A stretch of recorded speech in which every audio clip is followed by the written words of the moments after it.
There have in fact been 19 British expeditions to Mount Everest. 3 have been successful: Lord Hunt's, Chris Bonington's in 75, and the Army expedition in 76. Let's hope that this one is the 4th. We plan to climb it from the north, the Chinese Tibet approach. Colonel Dougie Keelan, expedition leader at the Royal Geographical Society, London. Before the war. After we've done a big group, we break into the RAF, the Marines, the Army, to do... Yeah, right. We're trying to avoid that. Are you? Dougie Keelan, Royal Marines, one-time commander of the Falklands garrison, presents to the press his British Services Everest expedition. That's the reason for that, because you've got your names on it. Can we have the team members, please? A motley armada of soldiers and sailors, airmen and marines, officers and other ranks, Scotsmen, Welshmen, Englishmen, but no women. They have at least one thing in common: mountain madness.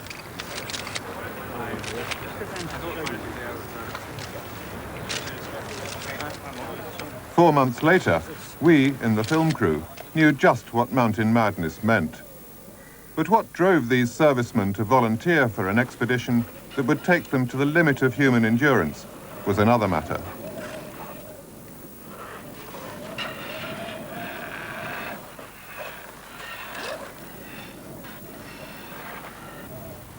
It had all started 2 years earlier, booking the mountain with the Chinese authorities, raising sponsorship, choosing the equipment, selecting the 36 expedition members. We joined the team at their first get-together in the Lake District for the official briefing. Now, we are, of course, a large expedition, and there's no way that I or Henry, the deputy leader, can possibly manage to control the expedition if we're dealing with not only 36 different climbers, but with a TV crew, an artist, and all of the other conflicting requirements, unless we split it down into groups. And following the good old infantry principle of building on bricks of 4, we're going to work in those broad teams. You will notice that we've done our best to split the services up, the ranks up, the previous expedition cliques, if you like. Clique is probably the wrong word, but the cliques that might develop because of a bond of previous experience. We've done our best to try and break it down so that instead of having lots of separate little expeditions, we've got one big expedition. And I see the broad phasing of the expedition being, roughly speaking, on these lines. Clearly our trek, the acclimatization period, is phase 1. The next phase, and distinct and separate, will be the move into base camp once the trek is over, and more about that. Then there is the establishment after we've got base camp going, of the advanced base camp further up the glacier, which is another distinct phase, involving obviously the use of quite a lot of yaks. The next phase is the move from the advanced base to get that crucial camp set up on the top of the west shoulder before we move along it. The penultimate phase will be the move along the west shoulder to set up the even more crucial camp at the bottom of the shoulder before we get onto the diagonal ditch to move up the final couloir. And then from there, the final phase very definitely must be the assault itself. Now, I want to now dwell on something which I'm sure it won't be necessary to dwell on ever again during the life of this expedition, and that is the business of casualties. We have all been in the Himalayas before. We have all lost friends in the high hills at one time or another. Murphy's Law, a group this size, statistically does stand to take a casualty or two. You've thought of this, I certainly have. And we're going to just get shot of this subject once and for all now.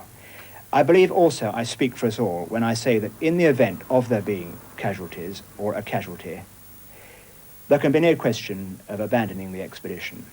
We're here to get to the top, and only in the event of a major disaster would we think of turning back, letting down our sponsors, and so on. I can assure you, an extremely cautious and safe person by nature, and I think most people in this room are as well.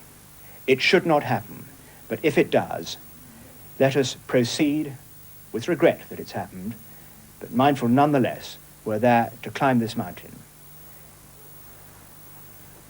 Grand, okay, let's pretend that conversation hasn't happened, but it has, and it's in the bottom of our minds, and I believe it's right that we've had it.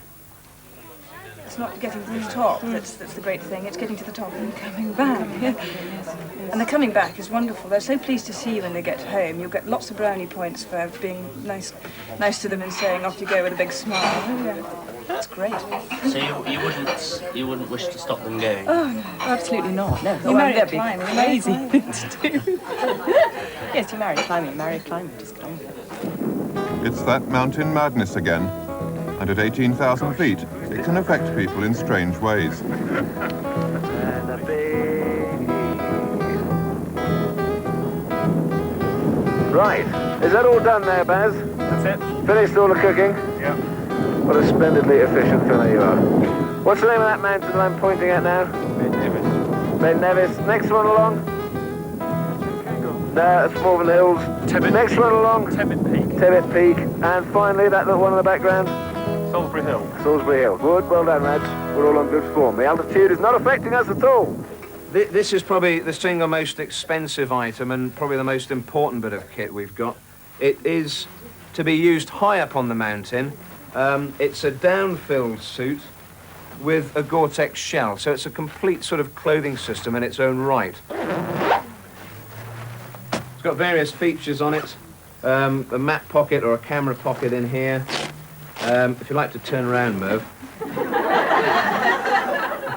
Another fit, just to sort of save you asking the obvious embarrassing question. On the mountain, bodily functions are no laughing matter. And the higher you get, the more awkward they become. 25,000 feet up at Camp 5, here's expedition star-to-be Merv Middleton with his pee bottle. There's the old bottle here. Yeah, Merv do not drink. AIDS and a herpes sufferer. All other willies keep away. That there, without that man, it's a killer. Up here, stick your willy outside, it's a goner. It's a lifesaver. Thing is, it holds a litre, and being a small boy, it does take me all night to fill it. So that's the humour, folks. The second item, which has been invaluable, has been the old handkerchief. It's been very, very useful. Bloody hell. And it's a decent item of kit. And I thank Mark on behalf of Granada for giving it me those 3 months ago, and I have kept it quite clean, as you can see.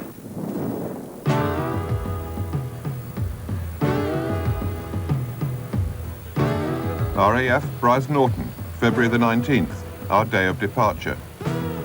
We felt far more apprehensive than the lads as we filmed their final moments in England.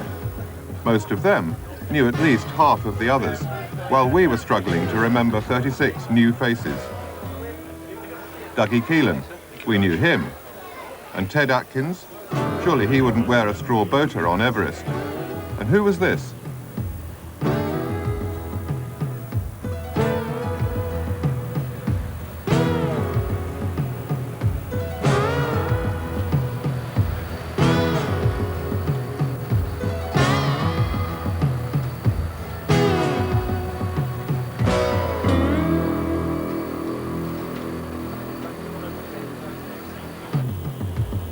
It wasn't so much the takeoff, but not knowing what lay ahead that gave me that sinking feeling.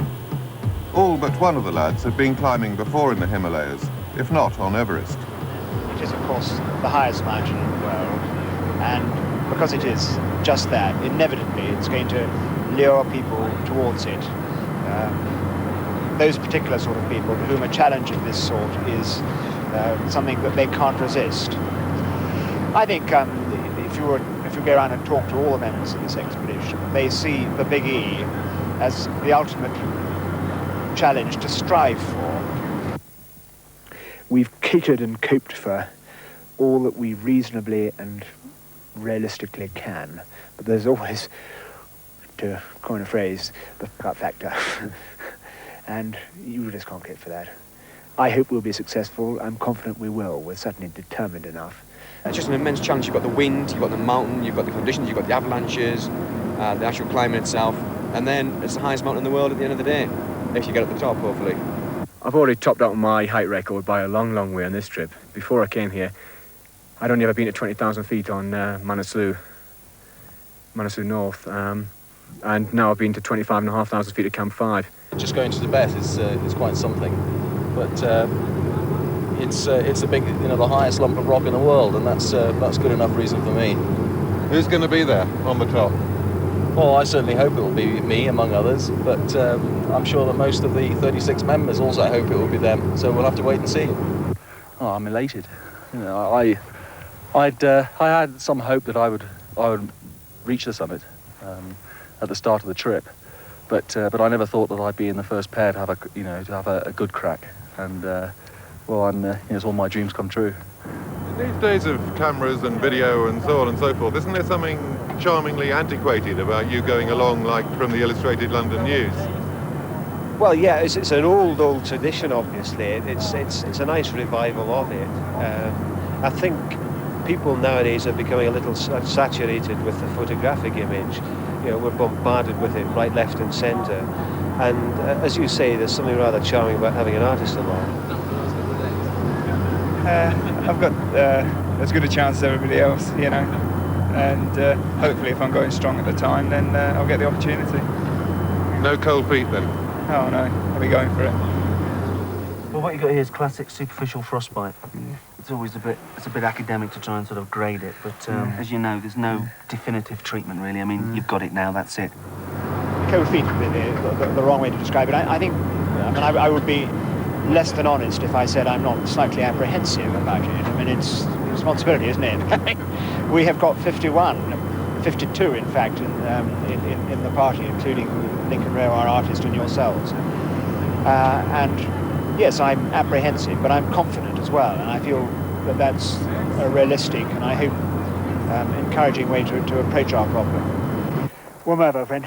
Best of luck. Everybody, thanks a lot. You've got us all right behind you every moment of the way, and I'm full of confidence this time. Full of confidence. I was last time, but I'm even more full of confidence this time. Anybody can do it. In our gang, you can. Thanks, I'll do it. Yeah. Appreciate having the faith in us. With you all the way. I will do justice. With you all the way. Thanks, Dougie. We all are. Best of luck. Yeah, we know that. Best of luck. You have our thoughts and our prayers. Well, we hope we can do that justice. And as they say, go canny on the hill. Go very canny. Heard those words before.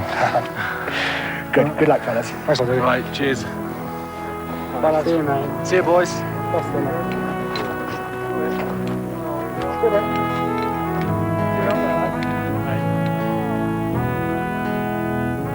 We were to land at Kathmandu in Nepal, where the Gurkha connection offered a British military expedition a bit of home from home. But our hotel had arranged a very local welcome.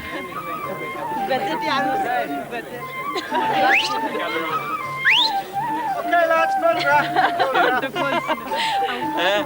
Line up underneath the blue sign. Ian, our sound man, handed me his recorder in order to join in the spirit of the occasion.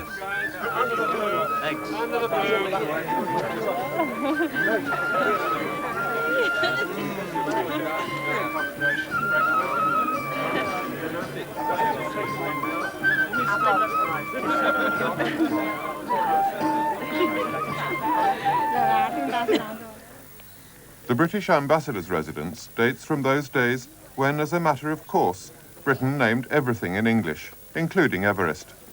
The mountain had always had local names, Chomolungma in Tibet and Sagarmatha here in Nepal. How do you do? Chuang, sir, who is our Sardar, who has been on the top of Everest before. Let's hope he gets there a second time. Yes. I've been developing a belly. I've been eating for Everest. What are you, 14 stone? But Kathmandu wasn't all parties. There was all the sorting of kit to be organised. This was the awesome responsibility of Pat Parsons, a far cry from his normal job as head of the Marines' Arctic warfare training. The really interesting bit has been doing that all and getting it, in the UK and rather like sort of Father Christmas, getting all these new stuff. The real pain in the arse has been packing it and humping it around here in Kathmandu, boxing it. I don't want to see another box for the rest of my life. How much is there, actually, altogether? The whole lot. Total tonnage. Yeah. 17 tons. 17 tons. That's everything. That's food as well. That is everything. Yeah. But on a sort of an average basis, it's no more than any other expedition on a sort of weight per man, if you like. We're not particularly heavy, The only reason it sounds heavy is because we've got a big team. So, you know, next week sometime, there's going to be 500 lucky porters humping all of this gear across the road at Lama Sangme. And I hope they make it. This very, very good suit. Only for wind. Not for insulation. Lots of zips. It'd be like a punk rocker. As we were going to Tibet, the expedition was taking only 6 high-altitude Sherpa porters from Nepal. They still had to be kitted out, but Nepalis tend to take small sizes. A little bit big. I lend you some scissors. But look, hang on. What you can, Hackbert, this is, you can use it as a jacket. Okay, so look what we do. Come here. Tie your legs together in a nice big knot, pull it up, and then tuck these inside. You see? Yeah. That's a good jacket. Windproof jacket. Yeah. So that's okay.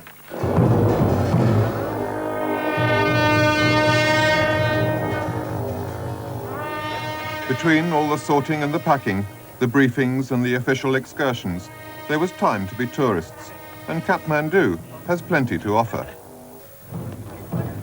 This is the Monkey Temple. Andy Hughes, one of the 3 doctors, obviously knew the rules. Like every good Buddhist, he did it clockwise.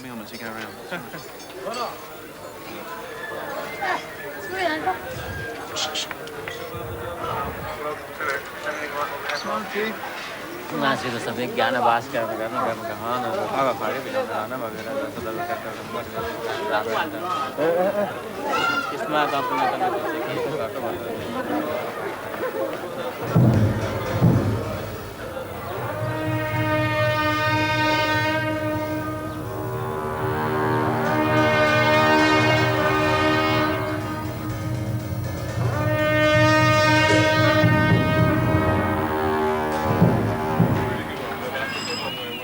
Nigel, Dave and Johnny, here making last-minute purchases in the bazaar, were destined to be selected for a summit attempt 3 months later.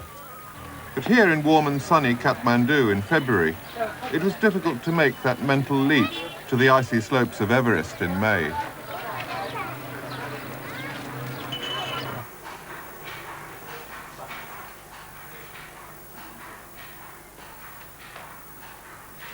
In Bhaktapur, the old capital of Nepal, Luke Hughes, in the very British attire and not to be confused with Andy Hughes, took Pat, Keith and Lincoln to see a bit of local culture.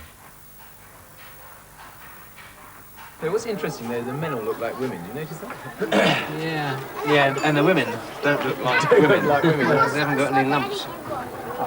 Well, she's got one. Well, you can only see one of her lumps because the other one's covered by.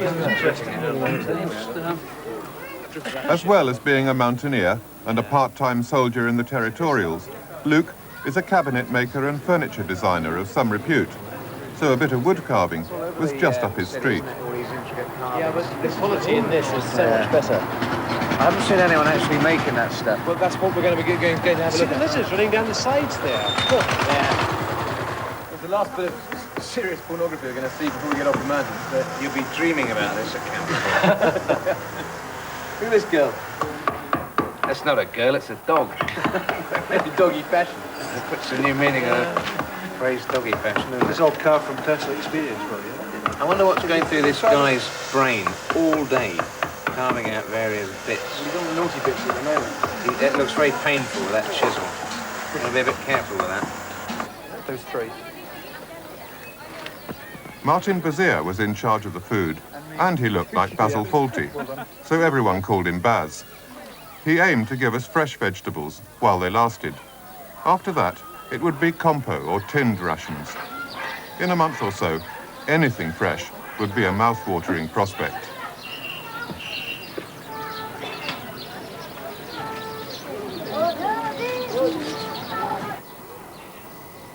Before we left Kathmandu, I wanted a closer look at Everest for the film. So did Dougie for the expedition.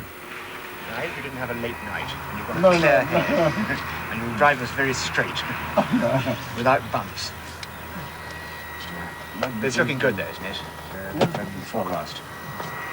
And I think Mark's probably told you that even if we can't get all the way to Everest, he's still very keen to to go, or at least somewhere, just to get No, up. no, we will see how it is, don't worry. Yeah. Today, at least, I can protect from here. Yes, yeah. Well, that's, we will see. That's excellent, yeah. Oh, it's quite exciting. We're going to be off at last, aren't we? At last. Yeah. Third time lucky. Yes. The door going to stay on now? You were saying yesterday the door No, fell off one day. that's long back. That's, It's came been in. mended, has it? Oh, yeah. Glad to hear that. What time are you planning to get off? Today? No, yeah. Yeah. Another 5 minutes. Another 5 Let's minutes. jump yeah. in and we Yeah. go. Yeah. Let's go for it, shall we?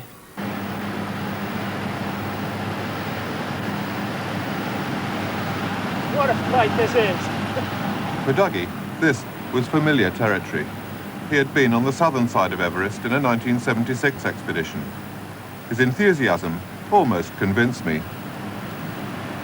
What a whizzing day it is, isn't it? Dramatic. Well, she's hidden away behind that bridge at the moment, but she'll appear again. She is dramatically higher than her surroundings. It'll be cold though, it'll be mighty cold out there. Still the end of the winter there, so temperatures will be minus 35 centigrade, I would think.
This is exciting. It's a very clear day, really. There's a tiny plume of snow to the side of it, blowing off the top of Everest. Our route, of course, is up the western skyline, as you can see at the moment. In fact, slightly behind it, where the Hornbeam couloir is concealed from view. This very prominent west ridge we can see, along which we'll be traversing, looks quite short and easy here. In fact, it's well over a mile long, probably near a mile and a half. One has little idea of the scale.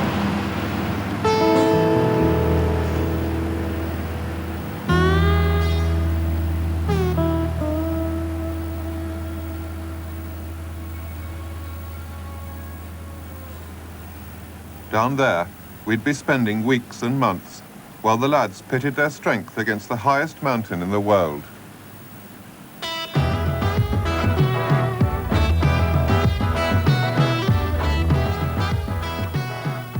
Next week, the high Himalaya, Dougie Keelan's team tackle the trek and arrive at base camp, but not without accident.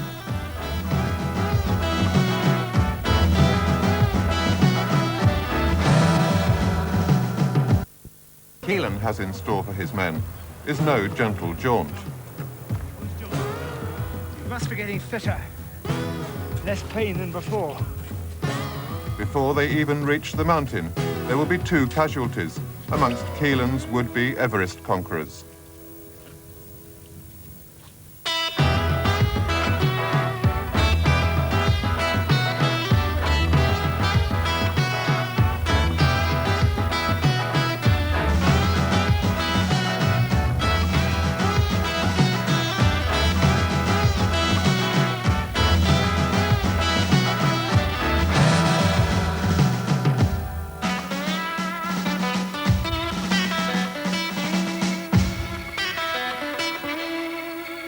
The gang are getting all the kit straight onto the Gurkha lorry, as you can see, and they won't see this stuff again until it gets to the base camp in Tibet. which will be probably about the 8th of March, that sort of time. So what people have been doing is repacking, sorting out all this kit, the 17 tons of it, into portaloads, keeping enough back for the treks, and leaving things like smart suits and more civilized clothing back here in Kathmandu for when we return. Look, I snore all night, and that's the advantage I get. Sorry? For the trek, the Get Fit first leg of the expedition proper, leader Dougie Keelan has decided to split his 36-man team into 2 groups. The first is leaving Kathmandu today, February the 24th. It will be 3 months before anyone takes another shower or sits on a proper loo. Actually, I think you'll have fun. I think you'll have enormous fun. And as I said yesterday, please don't leave a great trail of turds that you've got to follow along. One well-needed cup of coffee for the leader. Dougie asked us in the film crew to join him on the second group, trekking in the foothills of the Himalayas, before crossing the border into Tibet and making for Mount Everest. It should be quite fun, this trek, and it's coming at a good psychological moment, I think, to move out of Kathmandu now. Everybody's done all that can be done. We're all keyed up. We've peaked on our enthusiasm at about the right point. And it does seem to me that we're leaving not a moment too late.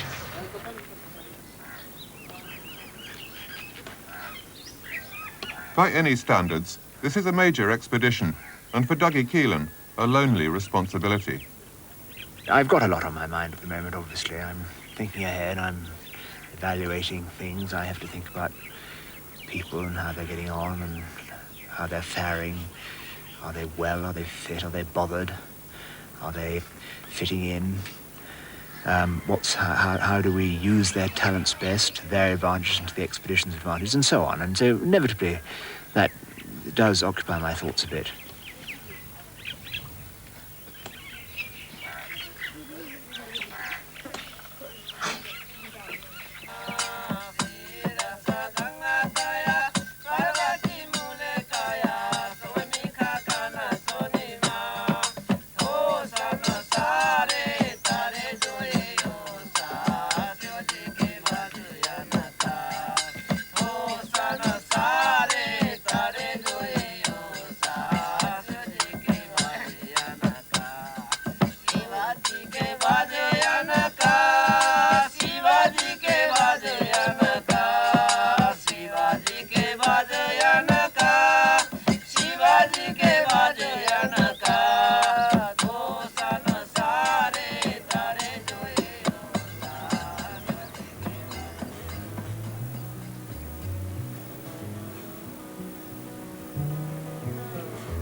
Back in England, I had been warned about acute mountain sickness, a real risk if you go too high too fast. It can be fatal. The body needs to get accustomed gradually to the lack of oxygen at altitude, and walking is the ideal speed at which to do it. It was quite quick enough for me. The purpose of the trek really is to get the team fit. Because as you know, we're a bit sort of soft at the moment, so we've got to get used to living in the country like this. And ultimately, to get a bit of altitude. Later on in the trek, we're going to start getting up high enough to feel the altitude, and to be able to start acclimatizing properly. Either taking tablets or just naturally, or, you know, whatever way. So by the time we come to Tibet, we're going to be much better prepared, sort of physically and psychologically, for the mountain. So the trek is a really crucial part of the whole climb. I mean, you couldn't go in just cold, if you like. Terry, can I just turn to you, and can you just tell us what we've actually gained today, what altitude we'd gained, and perhaps relate it to some well-known mountain or something in England? We've gained about 2,500 feet, which is the average height of most peaks in England anyway. We've gained a bit more than that. We've gained about 4,000 feet. But Scawfell Pike's only 3,200 feet, so we've done that and a bit plus. So it's quite a long way. Mm. How are you coping? You said you turn your mind off. Do you not think about things when you're trudging up? Well, I try not to. I try not to. It's probably a lack of imagination or something. I'm just thinking about how much further I've got to go before the next cigarette stop. You and I are more or less the only smokers, I think. And one or two others. Is that a hindrance? We'll burn everyone else off, don't worry about that, no problem. Being a major in the Gurkhas, Kit might be confident, but I wasn't. And after today's little stroll, I wanted to know why anyone went mountain climbing at all. It's a good question, and it's one that you can't really answer unless you're a mountaineer. And if you are a mountaineer, you don't need to ask it anyway, because everybody understands it. You know, life in the sort of humdrum way that it is in the UK is fine, but you've got to have some sort of challenge in life so you can fulfill yourself. And a mountaineer fulfills himself initially on small peaks, which seem big at the time, but then as you sort of get more experienced and proficient, so you raise your sights. And I suppose the ultimate sight for a mountaineer has got to be Everest. Now, I always think that the harder the climb, the bigger the buzz that you get out of it. So if we crack Everest, we're going to be buzzing for the rest of our lives. It'll be brilliant. The Nepalese porters were a luxury we would have to do without in Tibet. But Chong, the Sherpa boss, was coming with us, together with 9 other Sherpas, 5 of them high-altitude porters and 4 cooks. Trekking in Nepal may be hard, but climbing Everest is downright dangerous.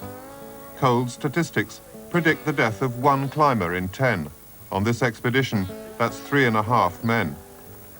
Luke Hughes, in the baggy shorts and trilby, is a furniture designer as well as a mountaineer, and a practical rather than a superstitious man. Everybody's got some kind of spiritual token with them.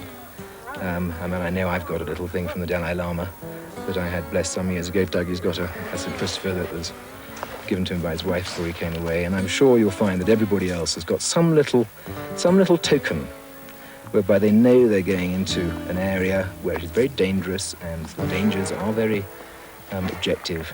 Strange things happen, and they're aware of it. Puff, puff.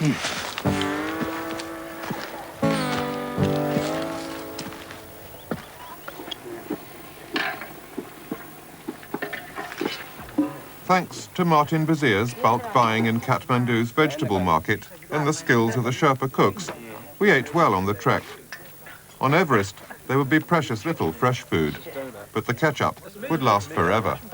Where's the tomato sauce? Here. There. Oh, so it is. Cabbage. No, we got the fork. Have you not had an omelette yet? No.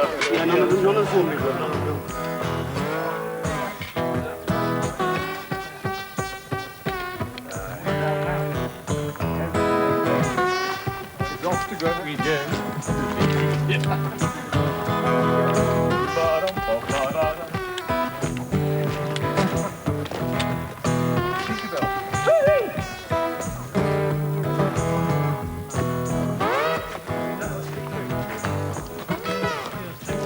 Makes you out look like a playground. Look at those mountains. What are you going to do? I'm not impressed.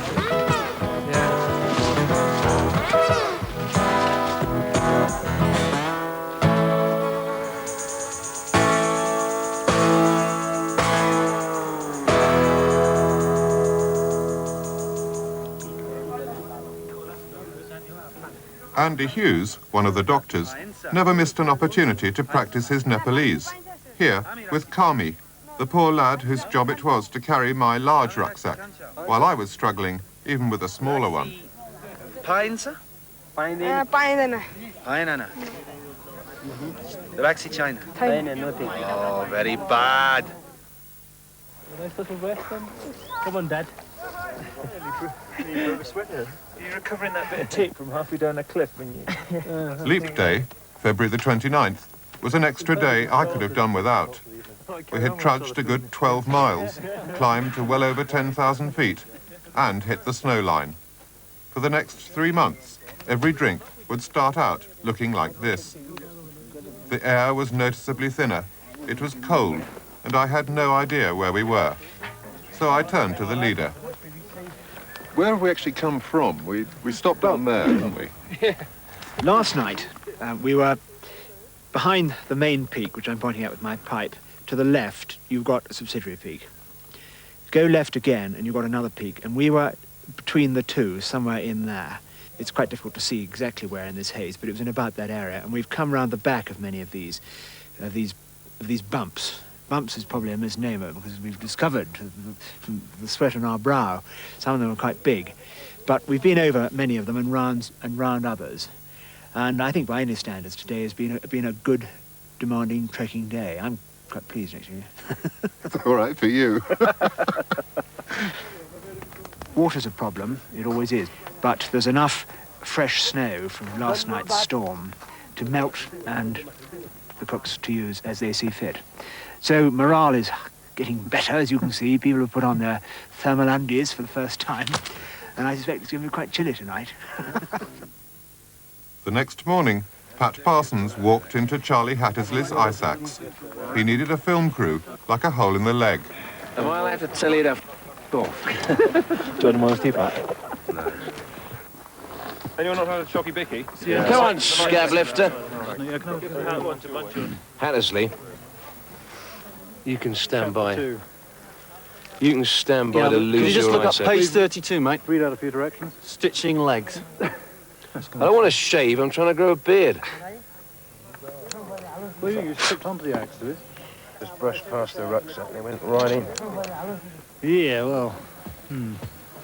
Cool, no local, mate, eh? Well, this is the only problem I get. Do you want some more water, Annie? Throbbing there. He'll get some delayed reaction, mate. Emergency ward 10, isn't it? In the event, Pat's leg wasn't that bad. Weeks later, he would willingly have settled for a few stitches rather than what he did suffer.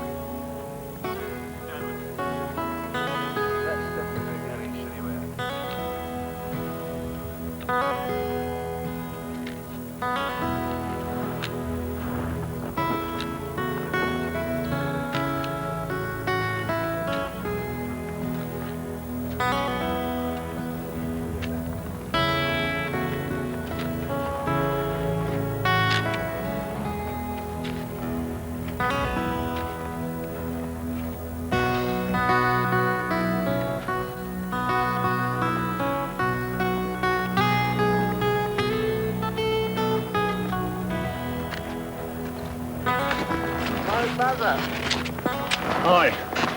Hello there. What a view. Hey. Right on your rock.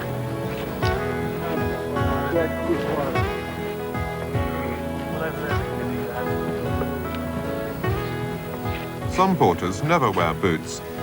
This one lived to regret it. By the evening, he had developed frostbite and hobbled through the rest of the trek with his feet bandaged up by Andy Hughes.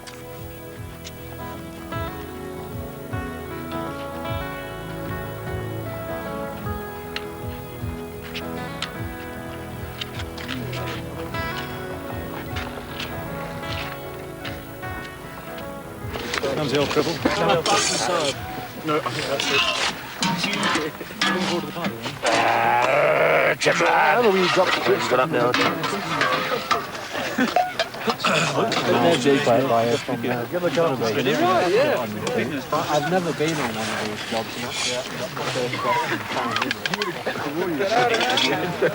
But they was in there Yes. All fabulous. Huge. Okay, has that spoon gone everywhere with you? Does it have a symbolic? This was the highest camp on the trek, around 14,000 feet, but still less than half the height of Everest. Spot the retard with the boater. Last again, as usual. Solar Walkman on charge. Last again, as usual. Thanks, team. Very nice of you. From here to the Nepalese border, it was downhill all the way, supposedly a lot easier. But it was devastatingly steep and treacherous. Coldstream Guardsman, and when he's not mountaineering, man about town Giles Gittings, was rash enough to cock a snoot at his fellow climbers. A couple of people who remained nameless had to hand their packs over to porters, but on the whole, I think most people needed the sort of burnout to sort of get rid of home and just get back out in the hills and just get walking.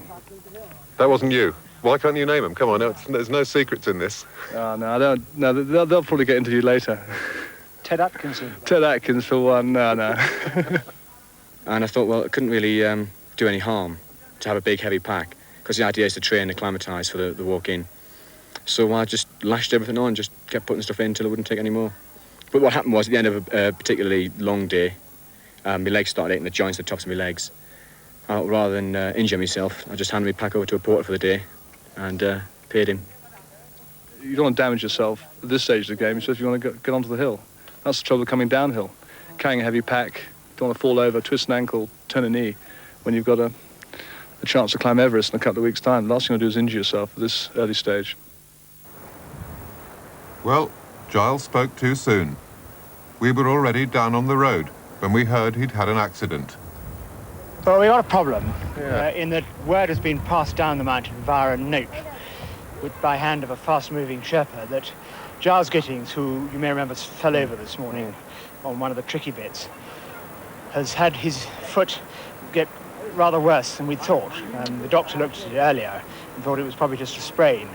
It seems to be perhaps a little more than that, and he certainly can't walk on it. So we have a problem. The doctor who had looked at Giles's ankle was Al Miller. What does it say, Al? This says Giles has possible break in tibia. Please send painkillers ASP with Gombu. Yeah, which is what we're going to do anyway. Yeah. We must buy one basket.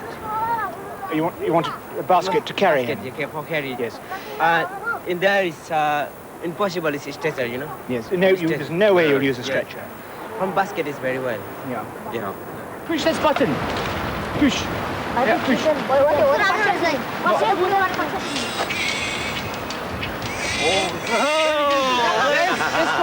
Let's go. Very good.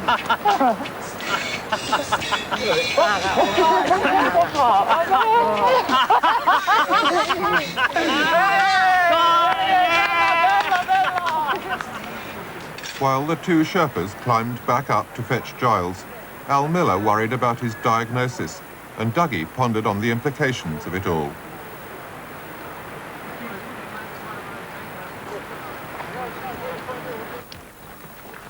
Five hours later, Gombu and Gopal staggered into our camp with the 15-stone Giles in a basket. Taking it in turns to carry him, they had negotiated over 2,000 feet of precipitous descent. I'll be up there for next week. No stick. No stick about?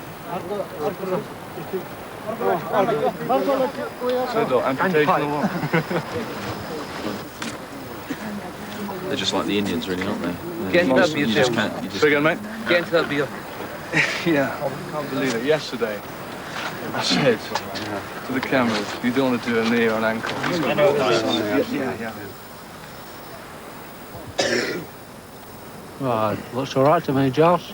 We'll be playing football tomorrow. No, we certainly haven't broken his tibia. I mean, That's good. it's either a very bad sprain or, I mean, it could be a crack in the bottom of the tibia.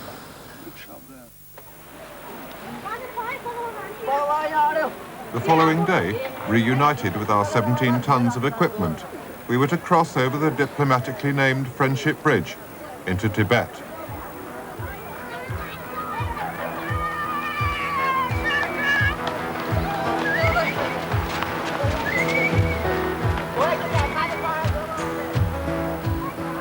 This would be the end of Nepalese porters to help us carry, and the beginning of down-to-earth do-it-yourself.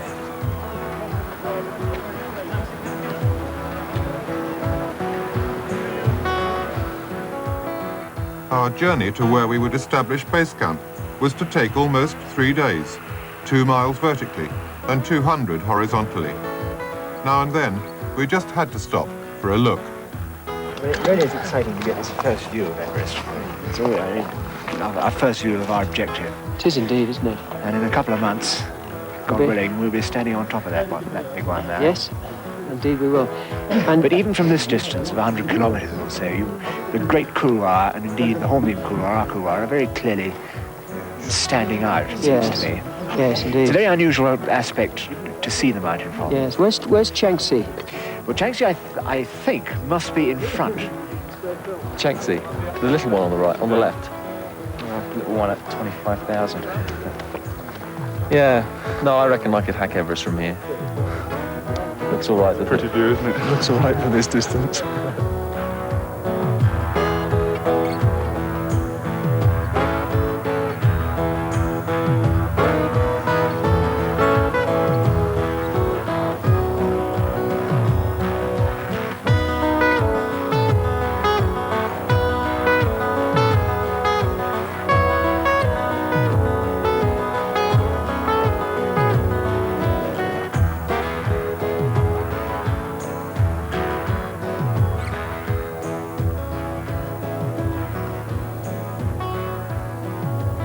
The northern approach to Everest is guarded by a pass at almost 17,000 feet, the Pang La.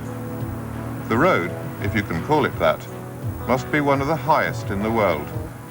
No bus can cope with this slope and surface, so it had to be lorries for the last leg.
The final stretch is the worst, but only those afflicted with severe mountain madness venture here.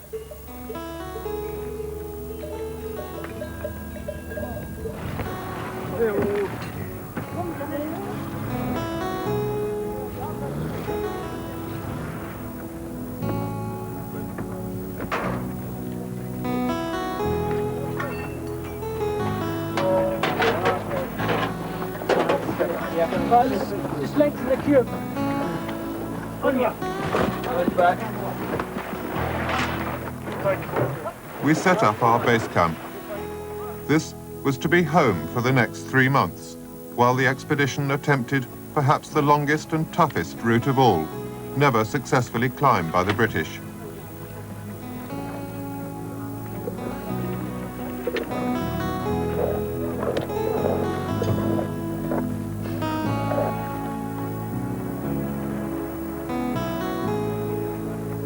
On our first night, it snowed. A welcome or warning?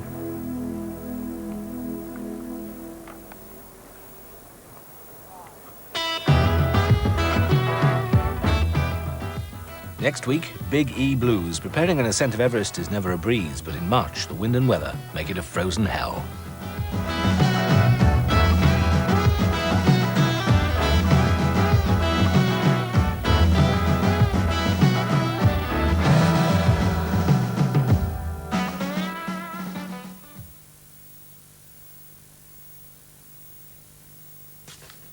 There's an illustrated companion book called On the Big Hill, written by the producer Mark Anderson and published by Faber and Faber, price £12.95.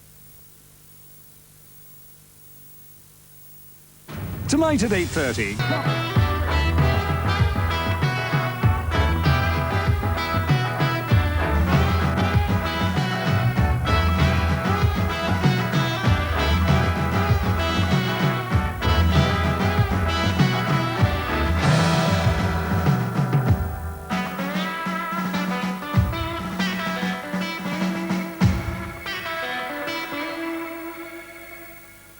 Laurie. Come on, you need There, some Dougie, come on. Dougie. I think I can help you there. piece. How many pieces for you? I'm not going to tell everybody my secrets. After putting up tents at base camp, the next priority is building a loo, commonly known as the crapper. Expedition leader Dougie Keelan and his deputy Henry Day do the honours at the opening ceremony. The loo is the finest view in the world.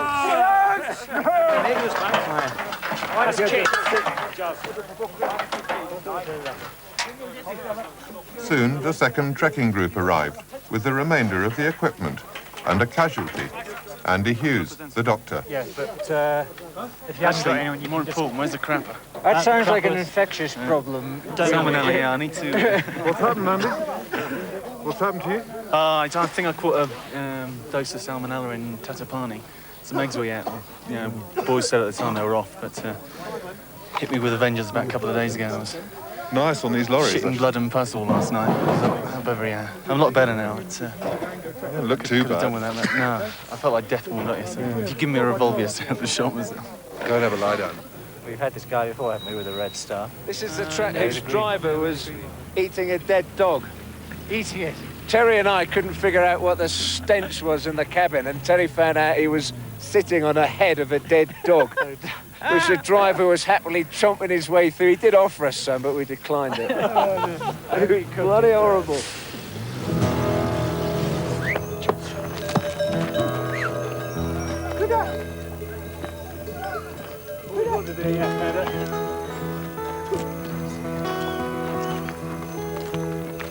Now, the business of preparing the climb started in earnest. The first phase depended on yaks to carry equipment and stores as far as they could, in the end, past the newly established advanced base camp to the yak dump. From there on, it would have to be backpacked to Camp 2 and on up the mountain. Put like that, it all sounds simple enough. But in early March, the Big E and the Rongbuk Glacier below it are enough to give even a yak the blues. One of the big problems is that where the East Rongbuk Glacier comes in, it's not actually a glacier there, it's just a little gorge, frozen waterfall coming straight down it. You can cross that all right, but the banks are very steep and the yaks couldn't get up the bank.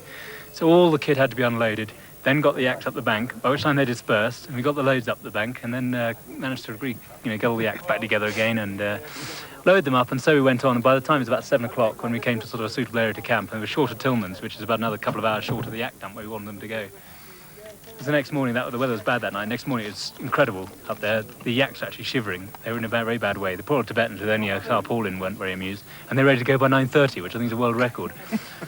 Anyway, they cleared off and we stayed up there, but these big boxes and the barrels are just being bowled over by the wind, even though they're full of stores. I mean, some about 30, 40 pounds, they're just being turned over. Saturday, March the 19th.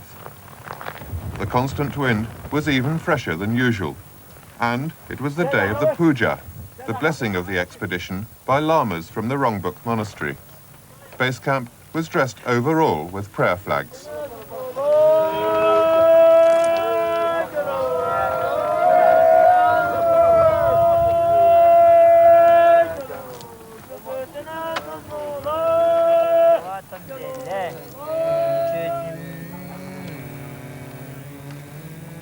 Chong, the Sherpa boss, was a deeply religious man. But did his ritual really need a bottle of the expedition's precious scotch? Ominously, it didn't prevent the 2-inch thick bamboo flagpole snapping like a twig.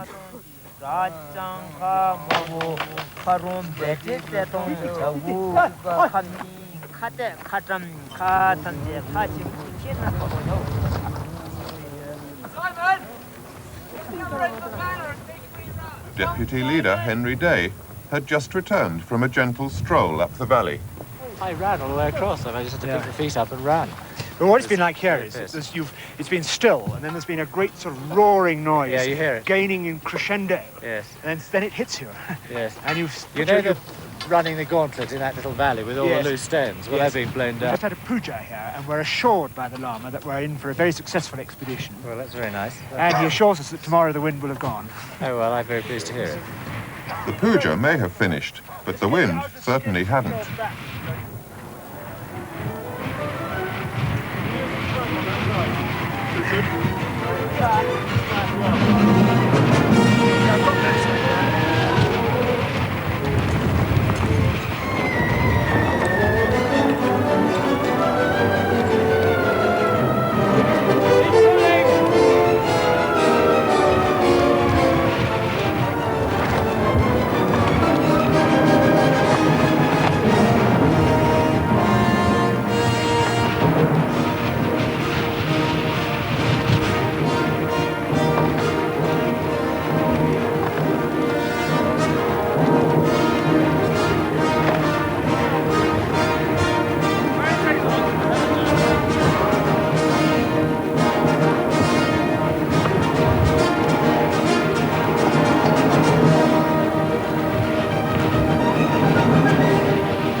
never guess what I'm listening to underneath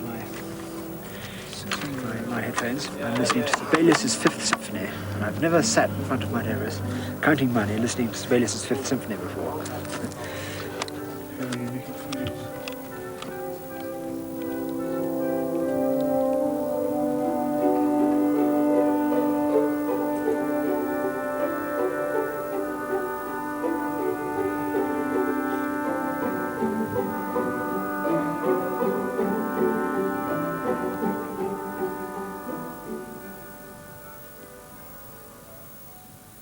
By the end of March, the 12-mile approach route up the Rongbuk Glacier to the mountain itself was complete, the camps established and stocked by laborious daily load carrying over treacherous terrain.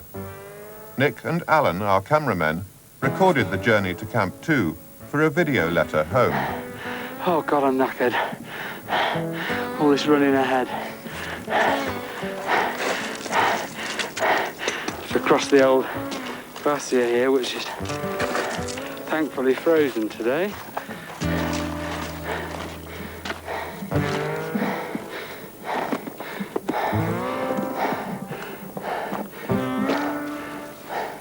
It's a bit of a slog. Sorry about all this heavy breathing. Whoa! Bit tricky, that bit.